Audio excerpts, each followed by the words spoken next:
Bora falar da Magna Convenção do Estado do Rio Grande do Sul?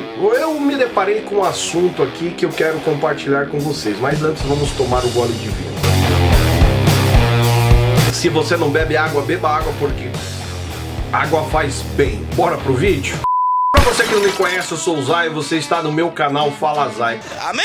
Como é que vão vocês? Assembleianos, pentecostais, arminianos, os calvinistas, a galera dos botecos de aleluia, como é que vão vocês? Espero que vocês estejam todos bem, todos correndo atrás de seus objetivos. E o vídeo de hoje se trata de um assunto envolvendo a Magna Convenção, ou a Maligna Convenção do Estado do Rio Grande do Sul. Vamos falar de um pastor que já não existe mais entre nós, né? Já está num outro plano, plano divino, mas é um assunto que eu achei interessante e que me mandaram para mim comentar, expor esse conteúdo aqui. Eu fui dar uma olhada e achei interessante. Será que tem algum gaúcho ainda que lembra do pastor Jesuíno da Silva Lima, conhecido como um pastor brizolista? Pastor Jesuíno da Silva Lima, natural de São Luís Gonzaga, Rio Grande do Sul, região das Missões, né, no estado do Rio Grande do Sul. Pastor Jesuíno da Silva Lima foi um dos maiores líderes da Assembleia de Deus do Rio Grande do Sul, tendo presidido a Convenção das Igrejas Evangélicas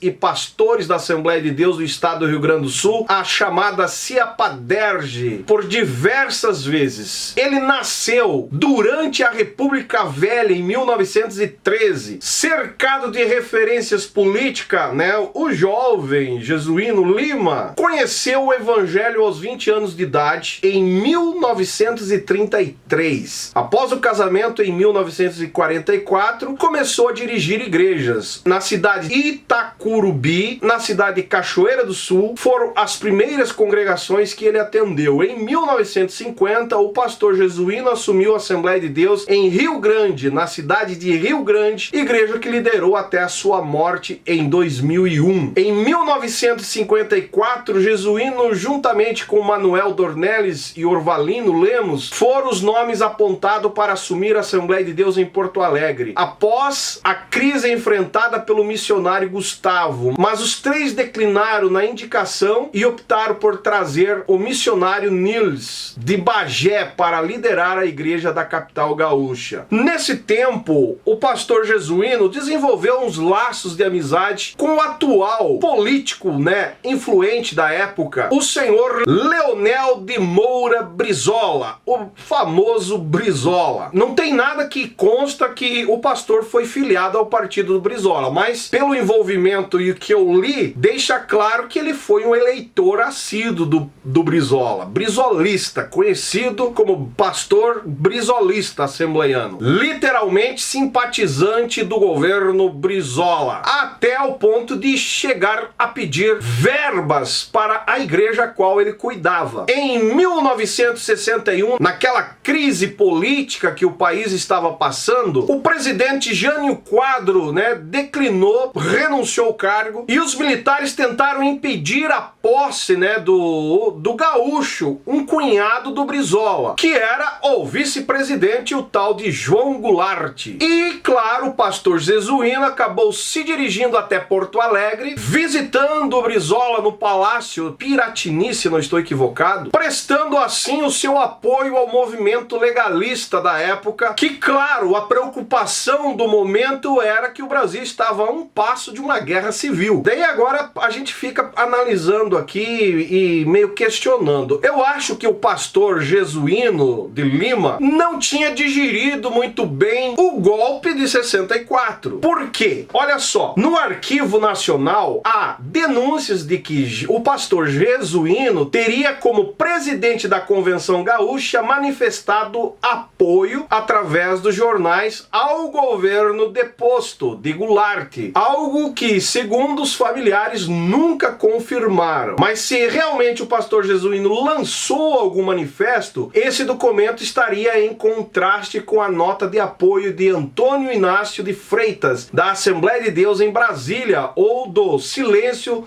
Legitimador, nas edições do Mensageiro da Paz, no ano de 1964. E mais, a acusação o fez entrar na lista dos assembleianos que ficaram sob sobre o jugo de repressão, conforme historiador Josias Silva esclarece em suas dissertações de mestrado na Guerra contra o Mal em Marcha Triunfal de 2020, que ainda esse ano será transformado em um livro. E claro, vigiado pelo órgão de censura e repressão, a família do pastor jesuíno foi detida na cidade gaúcha, fronteira com o Uruguai. Você já vai entender o porquê. Isso em 1976. Porque uma das filhas do pastor resolveu casar. E aí o pastor pegou a filha e levou até o Uruguai para comprar o seu enxoval, que era mais barato comprar no Uruguai. E lá foi detido e levado para a delegacia. E ele teve, o pastor jesuíno teve que dar explicações das várias acusações que existia contra ele. E claro, além de ter passado um vexame, um constrangimento, um medo que instaurou na família no momento, pai, pastor, presidente da Convenção Gaúcha, presidente da Assembleia de Deus da cidade do Rio Grande, estava sendo detido para dar explicações de vários questionamentos que estavam sendo levantados contra ele na época. O perfil histórico do pastor jesuíno Lima é prova de que nem todos os evangélicos, os pastores, foram a favor do golpe civil-militar de 1964. Claro que entre os líderes assembleianos da época houve apoio, mas eram vozes que desentoavam diante da realidade que o Brasil vivia na época. Em outras palavras, fica claro nessa história do pastor aí que nem todos os evangélicos da época acreditavam que os militares estariam salvando o Brasil das garras do comunismo, conforme falam. E essa história de que ele foi preso lá na divisa do Brasil com o Uruguai é uma história contada, verídica, contada pela própria filha, a chamada de irmã Nilva Lima, filha do pastor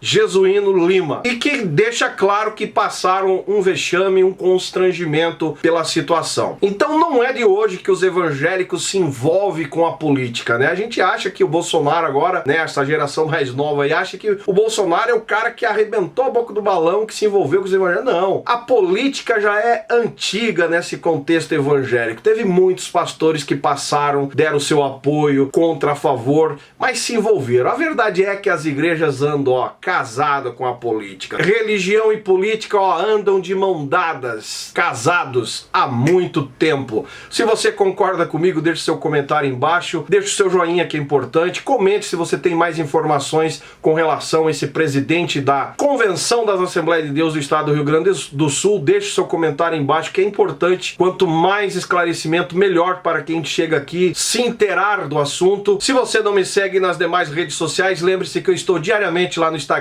também no Facebook, esse é o canal Fala Zay, estamos juntos por um Brasil e um mundo melhor.